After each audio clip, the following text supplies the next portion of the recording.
सिर्फ दूरदर्शन किसान पर।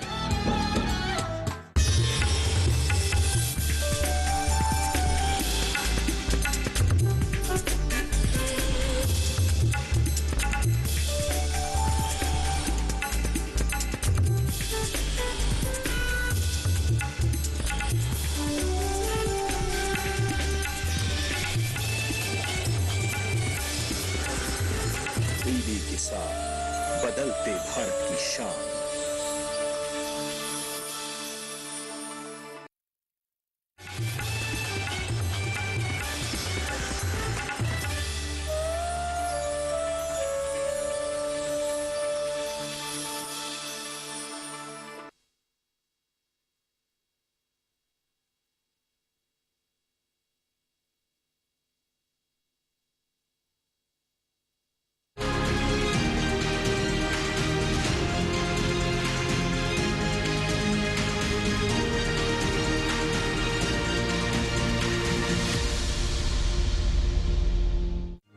पीढ़ी दर पीढ़ी हमारे किसान अलग अलग स्पीसीज की अलग अलग वैरायटी इनको सहेज कर रखते गए और उसको विकास करते रहे। किसान की विरासत, धरती के वनस्पति संसाधन, एक अधिकार जिसका दुनिया भर के देश करते हैं सम्मान।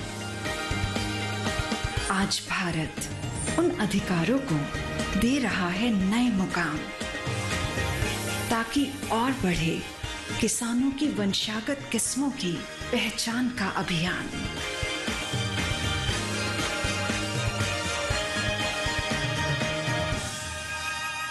नमस्कार, आप देख रहे हैं दूरदर्शन किसान। कार्यक्रम कृषि दर्शन में आप सभी का स्वागत है। मैं हूं आपके साथ मोनालिसा। हमारे अन्नदाता किसान खेतों में जी तोड़ मेहनत करते हैं ताकि हमारे लिए भोजन की कमी न हो।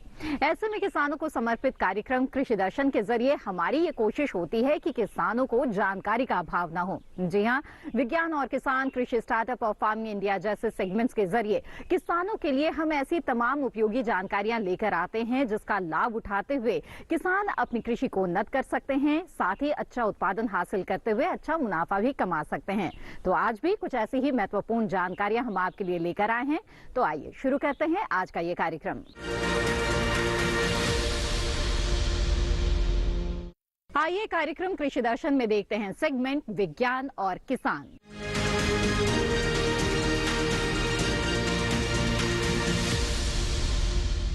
हमारे देश के बहुत से ऐसे किसान हैं जो बाजार की मांग को देखते हुए परंपरागत तौर पर चली आ रही फसलों के अलावा कुछ ऐसी फसलों की खेती कर रहे हैं जिससे उन्हें बहुत ही अच्छा मुनाफा हो रहा है। और इन्हीं में से एक है सुपारी। जी हाँ, सुपारी की खेती करके और मूल्य संवर्धन के जरिए किसानों को किस तरह से लाभ हो रहा है, आइए देखते हैं इस रिपोर्ट में।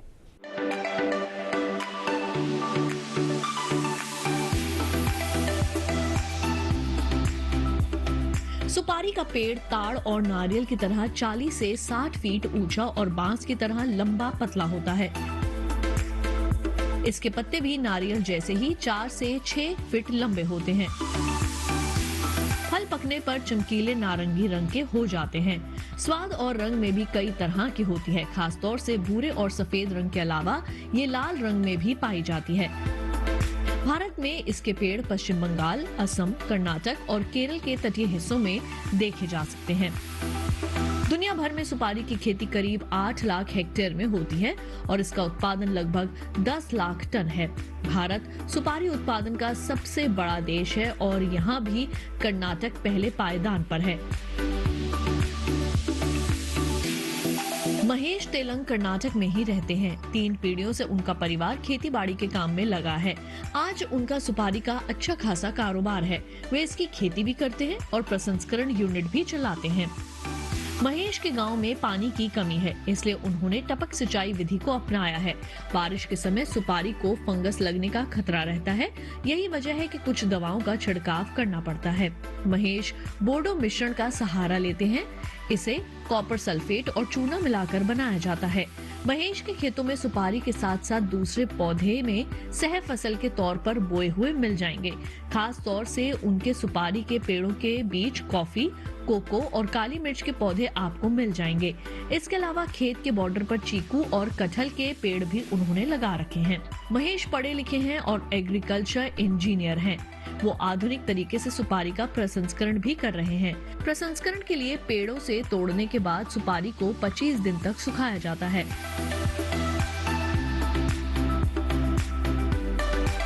सूखने के बाद इसे छीलकर ऊपर का खोल उतार देते हैं। इसके बाद आकार और रंग के हिसाब से इसकी ग्रेडिंग की जाती है। ग्रेडिंग के बाद सबसे अच्छी क्वालिटी की सुपारी मुंबई में, उससे कम क्वालिटी की उत्तर प्रदेश, मध्य प्रदेश और बिहार में, जबकि निचले दर्जे की गुजरात के जामनगर के बाजारों में बिकती है। सुपारी प्रसंस्करण के लिए बहुत ज्यादा मजदूरों की जरूरत नहीं होती।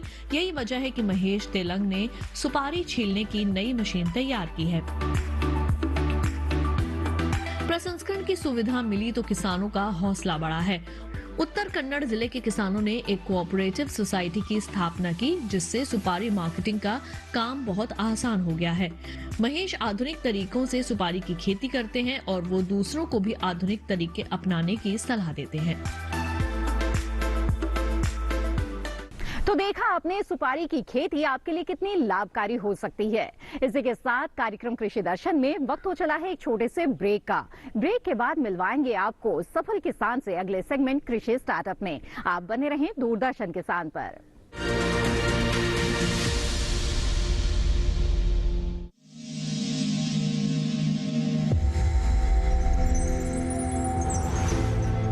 आत्मनिर्भर किसान भारत की शान। उत्पादन में आत्मनिर्भर होने के साथ साथ फसल की कटाई के उपरांत उपज की हानि को रोकने, ग्रामीण क्षेत्रों में रोजगार सृजन करने और बीज से बाजार तक के विजन को मजबूती देने के उद्देश्य से 1 वर्ष पूर्व माननीय प्रधानमंत्री श्री नरेंद्र मोदी जी ने एक महत्वाकांक्षी केंद्रीय योजना एग्रीकल्चर इंफ्रास्ट्रक्चर फंड की शुरुआत की। इस आधुनिक इंफ्रास्ट्रक्चर से कृषि आधारित उद्योग लगाने में एक बहुत बड़ा बदलाव आएगा और बहुत बड़ी गति आएगी। साथियों, अब हम उस स्थिति की तरफ बढ़ रहे हैं जहां गांव के कृषि उद्योगों से फूड आधारित उत्पाद शहर जाएंगे और यही तो आत्मनिर्भर भारत अभियान का संकल्प है। एग्रीकल्चर इंफ्रास्ट्रक्चर फंड से पात्र लाभार्थी गोदामों का निर्माण कर सकते हैं, छटाई या ग्रेडिंग इकाई, पैकिंग हाउस, सप्लाई चेन और कोल्ड चेन जैसी सुविधाएं या फिर प्राथमिक कृषि प्रसंस्करण केंद्र की स्थापना कर सकते हैं। इस योजना के तहत पात्र लाभार्थियों को 2 करोड़ रुपए तक के ऋण पर अधिकतम 7 वर्ष के लिए ब्याज में 3% तक की छूट दी जा रही है। ऋण पुनर्भुगतान के लिए 6 महीने से 2 वर्ष तक मोरेटोरियम की सुविधा भी उपलब्ध है। इस योजना ने अब तक सफलता की कई मिसालें कायम की हैं, जैसे कि मध्य प्रदेश के लाभार्थी श्री विपिन त्रिपाठी ने एग्रीकल्चर वेस्ट से बायोफ्यूल बनाने का इनोवेटिव प्राइमरी प्रोसेसिंग सेंटर लगाया है। लोन मिलने की वजह से हम समय पर सारी मशीनों का प्रोक्योरमेंट और सारा सिविल वर्क टाइम पे करवा पाए, जिससे ये प्रोजेक्ट को लगाना संभव हो पाए। राजस्थान के लाभार्थी श्री यशवर्धन मुंद्रा ने सॉर्टिंग एंड ग्रेडिंग यूनिट लगाकर रोजगार के अवसर पैदा किए हैं। कर्नाटक की महिला उद्यमी श्रीमती ममता वी ने प्राइमरी प्रोसेसिंग सेंटर लगाकर प्रगति की नई राह चुनी है। ಸಣ್ಣ ಪುಟ್ಟ ಉದ್ಯಮಿಗಳನ್ನ ಮತ್ತಷ್ಟು ಅಗ್ರಿಕಲ್ಚರ್ ಅಲ್ಲಿ ಹೆಚ್ಚು ನಾವು ಇನ್ನಷ್ಟು ಸಾಧನೆ ಮಾಡಲಿಕ್ಕೆ ಕಾರಣಕಾರಕವಾದಂತ ಈ ಅಗ್ರಿಕಲ್ಚರಲ್ ಇನ್ಫ್ರಾಸ್ಟ್ರಕ್ಚರ್ ಫಂಡ್ ಇಂದ ನಮ್ಮ ಇನ್ನಷ್ಟು ಯೋಜನೆಗಳು ಆಯೋಜನೆಗಳು ಉತ್ತಮಗೊಂಡಿದೆ। राजस्थान के लाभार्थी श्री दिनेश भट्टर ने जीरे की प्रोसेसिंग यूनिट लगाकर आसपास के ग्रामीणों को आत्मनिर्भरता प्रदान की है। महाराष्ट्र के लाभार्थी श्री अनूप कुमार मोहता ने वेयर हाउस बनाकर अन्न भंडारण को सुनिश्चित किया है। आज देश के कोने कोने से किसान, कृषि उद्यमी, किसान उत्पादक संघ, प्राथमिक कृषि सहकारी समितियां, स्वयं सहायता समूह और कृषि उपज मंडियां इस योजना का लाभ उठा रहे हैं।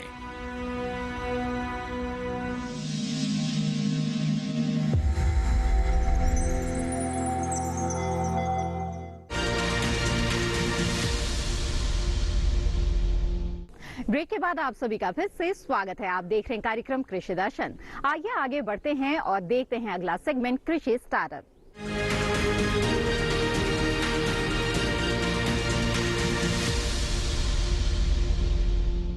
सालों से कृषि क्षेत्र को उपेक्षित क्षेत्र माना जाता रहा है और ऐसा समझा जाता रहा है कि इसमें मुनाफा नहीं है, लेकिन अब दौर बदल रहा है। आज के बहुत सारे शिक्षित युवा इस क्षेत्र में आ रहे हैं और कृषि उद्यमी बन रहे हैं।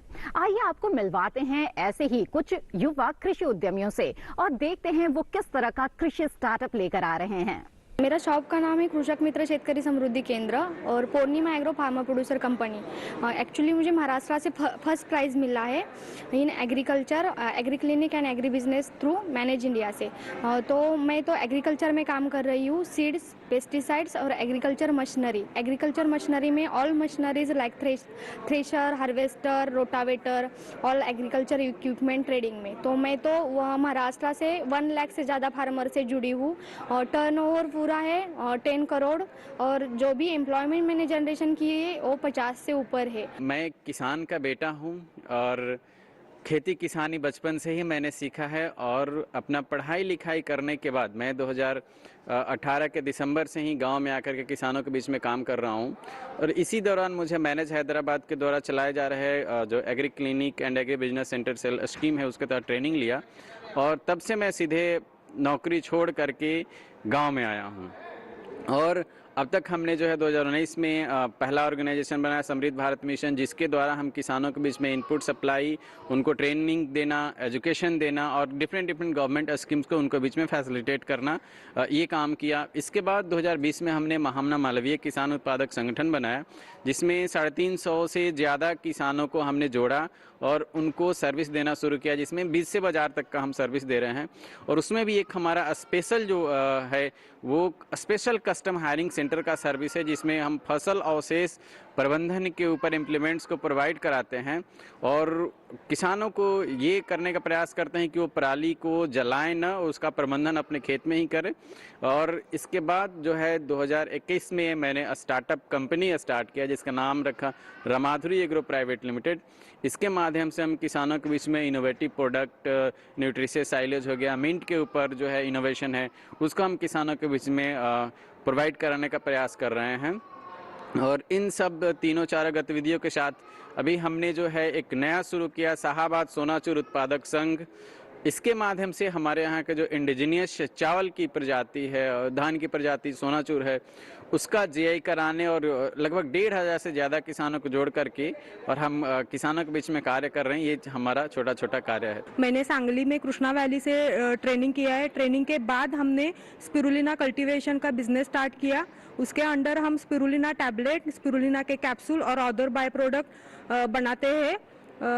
हम हमारे अंडर अभी 600 या 700 फार्मर्स को हमने गाइड किया है और अभी हमारे अंडर 6 या 7 फार्मर्स के बिजनेस शुरू भी हो चुके हैं।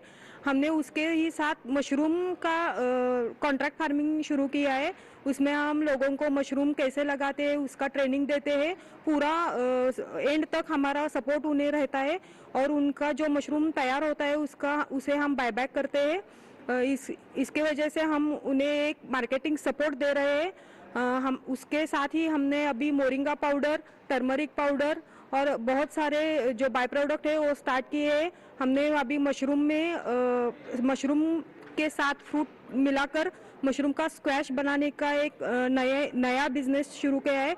मशरूम एक हेल्दी अलगी है जो सी वाटर में ही प्रोड्यूस होती है। हमने खुद का प्लांट सेटअप तैयार करके सी वाटर जैसा पानी तैयार करके खुद उसका कल्टीवेशन कर रहे हैं। मशरूम में प्रोटीन की मात्रा सबसे ज़्यादा होती है, उसमें ब्लड सर्कुलेशन अच्छा होता है। मशरूम के टैबलेट से ऑक्सीजन, शरीर में ऑक्सीजन की मात्रा बढ़ाती है।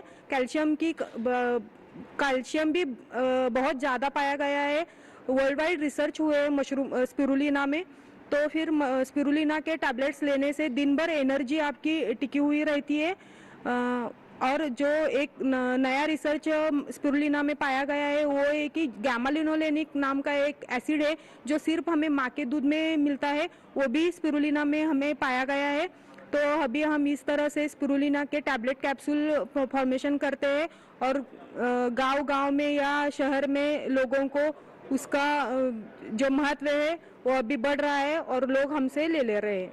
मैं एग्रीकल्चर से ग्रेजुएट किया हूँ, मास्टर डिग्री भी है और मैं 4 साल से मशरूम का फार्मिंग कर रहा हूँ, जिसमें कि मेरा मेन फोकस है प्रोडक्शन पे, उसका प्रोसेसिंग पे, मार्केटिंग पे और अभी मैं उसका पाउडर भी बनाता हूँ और मशरूम अचार भी है। काफ़ी लोगों को मैंने प्रशिक्षित किया है, 25 से ज़्यादा फार्म खुलवा दिए हैं मैंने अपने बिहार लेवल पे और उसी के लिए मुझे सिलेक्ट किया गया है। तो मुझे आज बेस्ट एग्रीप्रेन्योर का अवार्ड मिला है और आगे मुझे उत्साह दी गई है कि ऐसे ही आप करते रहें। कार्यक्रम कृषि दर्शन में वक्त हो चला है एक और छोटे से ब्रेक का। ब्रेक के बाद देखेंगे अगला सेगमेंट फार्मिंग इंडिया। आप बने रहें दूरदर्शन किसान पर।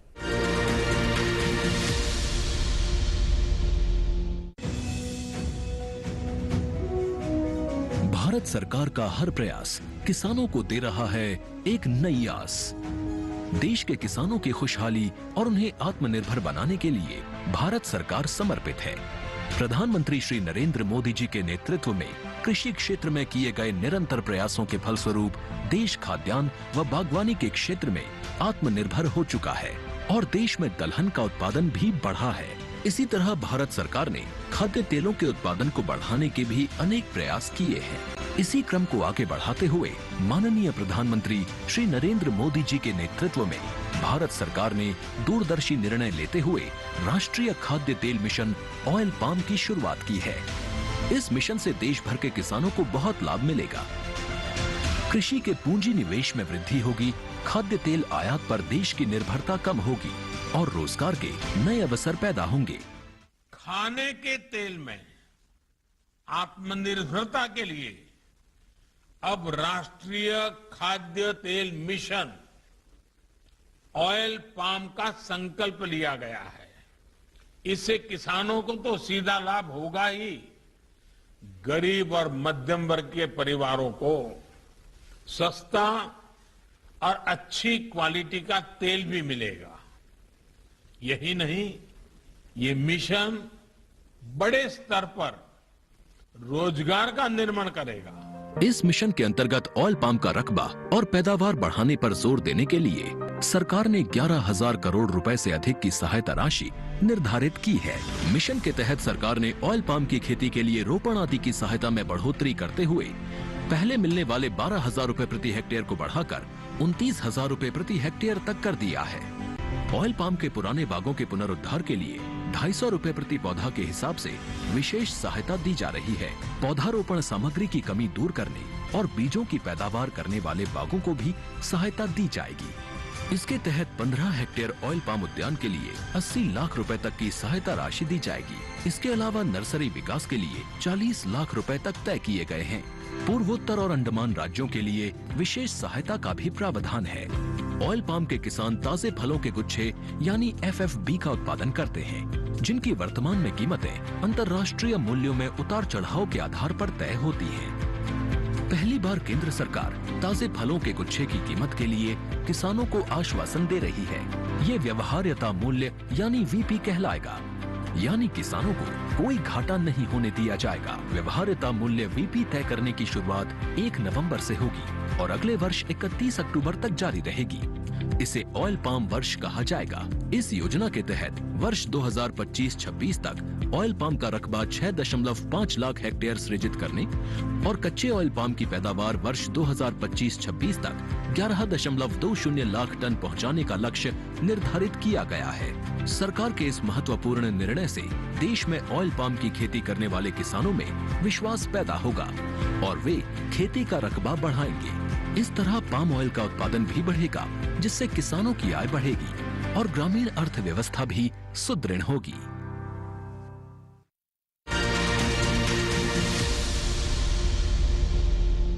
ब्रेक के बाद आप सभी का फिर से स्वागत है। आप देख रहे हैं कार्यक्रम कृषि दर्शन। आइए आगे बढ़ते हैं और देखते हैं सेगमेंट फार्मिंग इंडिया।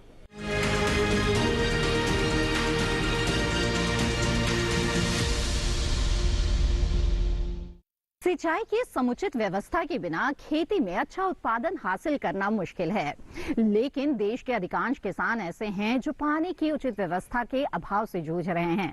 किसानों की इन समस्याओं को समझते हुए प्रधानमंत्री कृषि सिंचाई योजना चलाई जा रही है। ये योजना किसानों के लिए किस तरह से लाभकारी साबित हो रही है, देखते हैं इस रिपोर्ट में।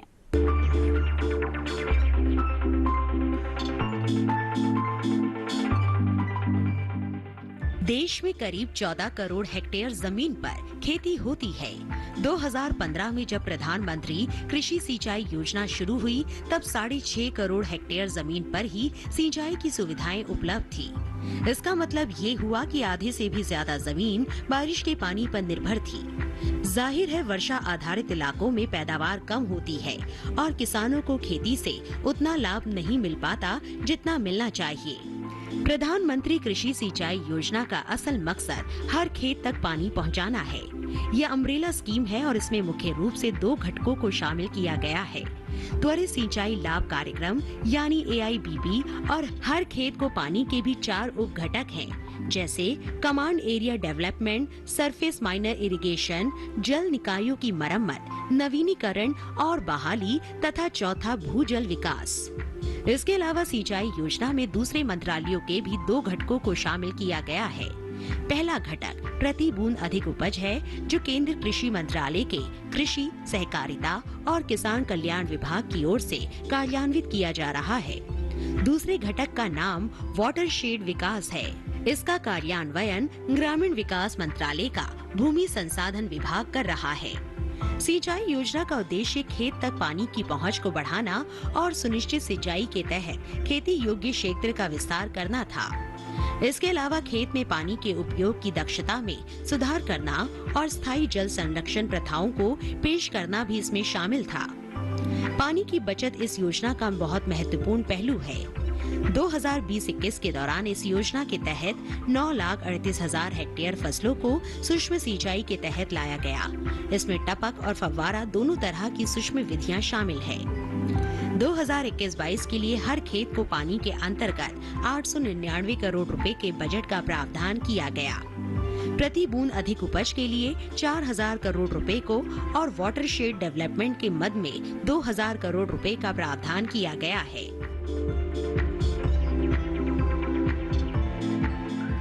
खेती में अच्छा उत्पादन हासिल करने के लिए सिंचाई की अच्छी व्यवस्था होनी भी बेहद जरूरी है, लेकिन इसमें काफी ज्यादा ऊर्जा की खपत होती है। ऐसे में सौर ऊर्जा के जरिए किस तरह से सिंचाई की जा सकती है और सोलर पंप का किसान इस्तेमाल कर सकते हैं, आइए जानते हैं। और कैसे इसके लिए प्रधानमंत्री कुसुम योजना चलाई जा रही है, ये देखते हैं इस रिपोर्ट में।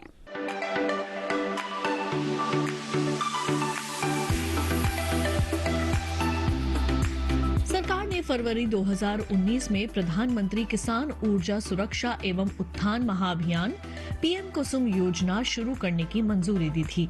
इस योजना का मकसद सौर ऊर्जा क्षमता विकसित करने में किसानों की मदद करना है। इससे किसानों को आय बढ़ने के साथ ही खेती के लिए पानी की जरूरत पूरी होगी। इसके जरिए वर्ष 2022 तक 30.8 गीगावाट बिजली उत्पादन का लक्ष्य रखा गया है। इस योजना के तहत किसानों को सब्सिडी पर सोलर पैनल मिलते हैं, जिससे वे बिजली बना सकते हैं। जरूरत भर बिजली का इस्तेमाल करके वे बाकी को बेचकर अतिरिक्त आय भी हासिल कर सकते हैं। इस योजना में 20 लाख किसानों को सोलर पंप बनाने में मदद की जाएगी। 15 लाख किसानों को ग्रिड से जुड़े सोलर पंप लगाने के लिए धन मुहैया कराया जाएगा। इस योजना पर सरकार ने 34,422 करोड़ रुपए खर्च करने का ऐलान किया है। PM कुसुम योजना के 3 घटक हैं।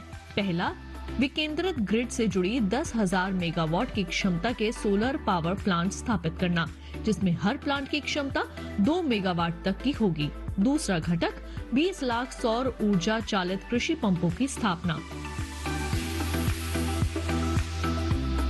15 लाख किसानों के सिंचाई पंप को सोलर पंप से जोड़ना। इस योजना के जरिए बिजली और डीजल से चलने वाले सिंचाई पंप को सोलर एनर्जी से चलने वाले पंप में बदला जाएगा। सोलर पैनल से मिलने वाली बिजली का इस्तेमाल किसान पहले अपने सिंचाई के काम में करेंगे। उसके अलावा जो अतिरिक्त बिजली बचेगी उसे विद्युत बिजली वितरण कंपनी को बेचकर किसान 25 साल तक आमदनी कमा सकते हैं और प्रदूषण भी कम होगा। सोलर पैनल 25 साल तक चलेगा और इसका रखरखाव भी आसान है। इससे किसानों को हर साल 1 एकड़ पर 60,000 रुपए से 1 लाख रुपए तक की आमदनी अगले 25 साल तक हो सकती है। किसानों को अपने में सोलर पैनल स्थापित करने के लिए केवल 10% रकम का भुगतान करना होता है।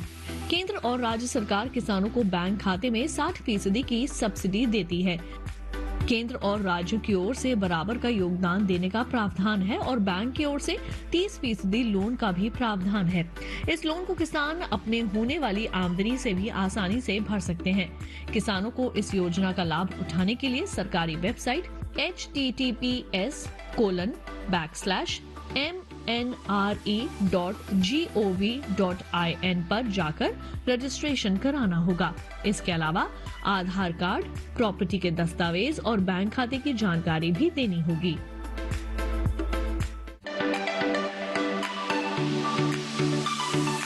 अनंत असीम प्रकृति और उसमें निहित जीवन के रहस्यों के गूढ़ स्रोत, प्लांट जेनेटिक रिसोर्स। अपनी बायोडायवर्सिटी के संरक्षण और संवर्धन के लिए भारत पूरी तरह संवेदनशील है। वैज्ञानिक दृष्टि और समृद्ध कृषि परंपरा के साथ भारत जैविक विविधता के संरक्षण के लिए प्रतिबद्ध है।